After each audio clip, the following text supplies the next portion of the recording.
দীর্ঘ জল্পনার পর হিমন্ত বিশ্ব শর্মা মন্ত্রিসভার সম্প্রসারণ সম্পন্ন। আজ মন্ত্রী হিসাবে শপথ নিলেন অসমের 12 জন বিধায়ক। মুখ্যমন্ত্রী হিমন্ত বিশ্ব শর্মার মন্ত্রিসভায় অন্তর্ভুক্তি হল 17 সদস্যের। এবারের মন্ত্রিসভা সম্প্রসারণে স্থান পেয়েছেন 5 জন নতুন মুখ। নতুন মন্ত্রী হিসেবে অন্তর্ভুক্ত রামেশ্বর তেলী, চরণ বড়ু, নীলিমা দেবী, সুশান্ত বরগুহাই এবং অশ্বিনী রায় সরকার। দীর্ঘদিনের জল্পনা কল্পনার অবসান ঘটিয়ে অবশেষে সম্পন্ন হল মুখ্যমন্ত্রী হিমন্ত বিশ্ব শর্মার মন্ত্রিসভার সম্প্রসারণ। মঙ্গলবার গুয়াহাটির জ্যোতি বিষ্ণু কলা মন্দিরে অনুষ্ঠিত এক বর্ণাঢ্য অনুষ্ঠানে অসম সরকারের মন্ত্রীরূপে শপথ গ্রহণ করেন 12 জন বিধায়ক। রাজ্যপাল লক্ষণ প্রসাদ আচার্য তাদের শপথ বাক্য পাঠ করান। এদিন মন্ত্রীরূপে শপথ নেন অশ্বিনী রায় সরকার, বিমল বরা, অশোক সিংহল, বিশ্বজিৎ দৈমারি, জয়ন্ত মল্ল বড়ুয়া, বরাক উপত্যকার 2 বিধায়ক কৌশিক রায় ও কৃষ্ণেন্দু পাল, কেশব মহন্ত, নীলিমা দেবী, পীযূষ হাজারিকা, ডক্টর রনুজ পেগু এবং সুশান্ত বরগুহাই।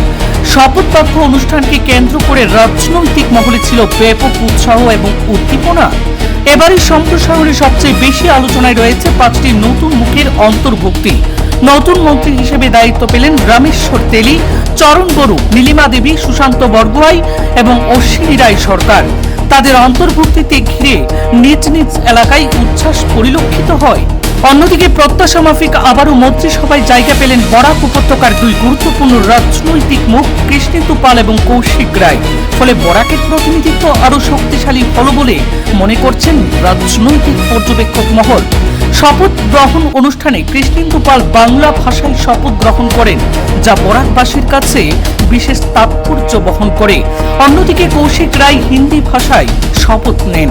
এদিকে ভাষাগত বৈচিত্র্যের নজরও কাড়ে সংস্কৃত ভাষায় শপথ নেন বিমল বরা, অসমীয় ভাষায় শপথ গ্রহণ করেন অশ্বিনী রায় সরকার, অশোক সিংহল এবং বিশ্বজিৎ দৈমারি। বিভিন্ন ভাষায় শপথ গ্রহণ অনুষ্ঠানকে ঘিরে এক বিশেষ যাত্রা ভাষা সংযোগ স্থাপন দেখা যায়। আগামী দিনগুলিতে নতুন মন্ত্রীরা কোন কোন দপ্তরের দায়িত্ব পান এবং সরকারের উন্নয়নমূলক কর্মকাণ্ডে কিভাবে ভূমিকা রাখেন সেদিকেই এখন নজর রাজ্যের রাজনৈতিক মহল সহ সাধারণ জনগণের।